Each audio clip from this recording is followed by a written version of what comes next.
Hey everybody, Edo here, and this is Jim Henson's Labyrinth, the board game.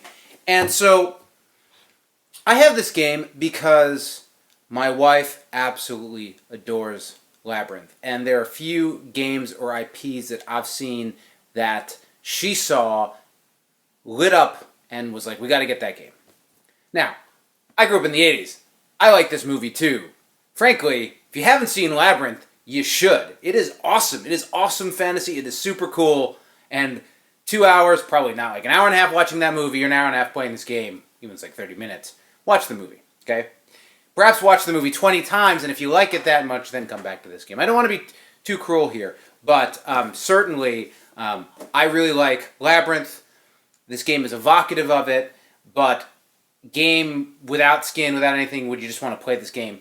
Probably not. And I think that's really the punchline here. So I wouldn't probably play it again. Emily said she would. She had a good time, but it was so. So anyway, let's talk about it. So first, component-wise, certainly delivers.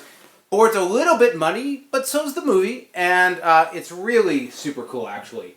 I don't think you can really tell through the camera, but it is a neat, beautifully painted, drawn, illustrated board.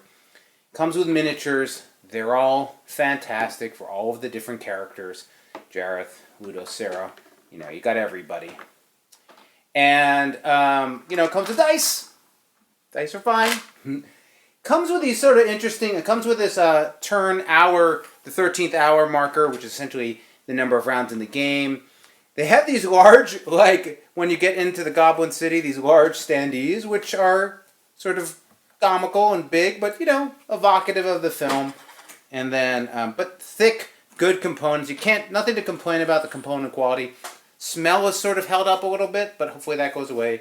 And then you have player boards and some cards. So, again, I don't think, in terms of feeling like you've gotten something cool for your money, and it's a showpiece for the movie, I think it delivers. And, for what it's worth, I think the content is thematic and has representation of all of these different parts of the movie, with the image. The instruction has a good Labyrinth vibe, and, it's sort of, silly, but like some of the things make you recite things from the movie and things like that. There's a few. It's really not like a memorize the movie type of game, but there are a couple pieces in there. So, lots of places where you're like, oh, I remember that. That was cool. Oh, yeah, they put that in. So, effort was put into doing that, and again, I don't think pulling it out and starting to play, it loses. It's a 2 to 4, 1 to 5 player game, I believe, though practically speaking, it's really made for 4 players where each player plays as one of the characters, and when you have less players, you just have players playing more of the characters, right? So it's really built on the 4, and then if it's a 5 player game, one player plays as Jareth, the bad guy essentially, and they get the. And when an event happens, they see 2 events and choose. So it's sort of extended around that. I mean, the rules are like, this is a 4-player game, but if you want to play with the other number of players, see the last page for clarification. So, what's this game? Well, really, it's like Talisman Light, which is an interesting comparison game, and Talisman was a game that a lot of people like, but essentially what's happening is, Jareth is in the middle, people start in all their respective corners, and I'm going to get this wrong probably, which I apologize for. Maybe I'm going to, I don't know. I think perhaps I got that right or wrong, but whatever. Everyone starts on the board, and there are all these light slots, and basically each character has four key stats.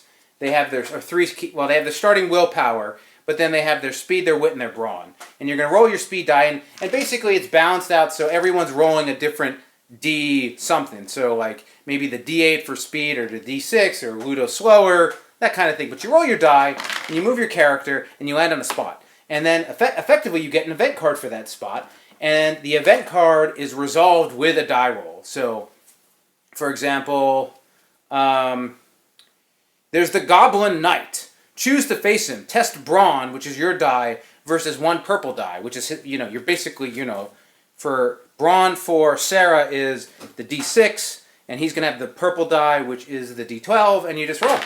And this is the entire game. You roll 2 dice of varying D-ness, varying sides. And if you win, you resolve the event. And if you lose, you lose a will point and then continue along the way. Some events disappear. Most of them actually stay, and you're building out this sort of stream of events, and you're deciding which way to go and perhaps which one to get based on which character you are. At some point, you'll reveal the goblin city entrance, which is a card, an event, and it's put in the bottom third. That then sets up this thing where you then have a bunch of standees on the way into the castle through these spots, and you have to enter through that city card, and each one's a progressively harder die roll. You're just rolling 2 dice at each event to resolve them. That's the entire game. Cooperative in that you can group up, and then if you move together, you get to roll, but if you either win together or you lose together. And, as you play, you lose willpower, you might relax through sleep to gain it back.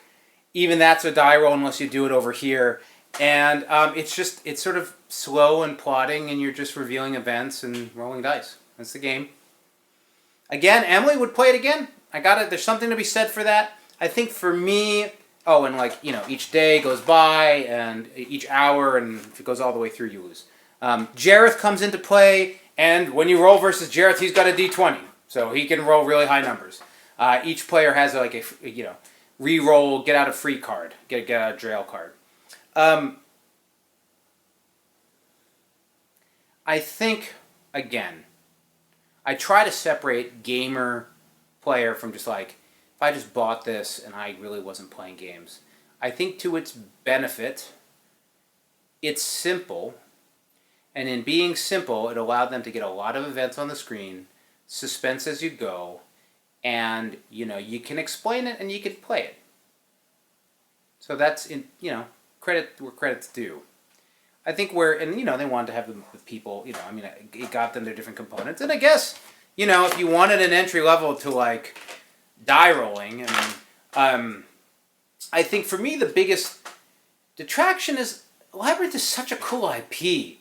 There's so many evocative moments and scenes, and they're just, I think you could have made something fantastic. They had the art, they had the execution, they had the theme.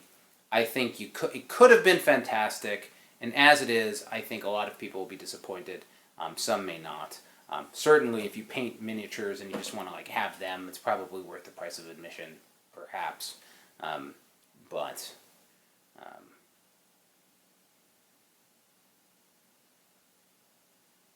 I would probably just donate it to Game Castle or something. I think Emily may want to have it. I think perhaps she'll play it with all of her girlfriends, and then that might be it, and then we'll get rid of it. But so again, a lot of people were super interested in this online, and I just wish it was better. And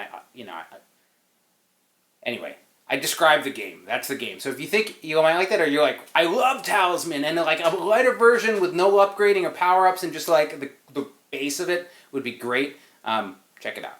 I think for the most part, you'd rather play most any other game. Maybe go to a Game Castle in Mountain View and play it, and then you'll get the thrill of it, and then you never have to buy it.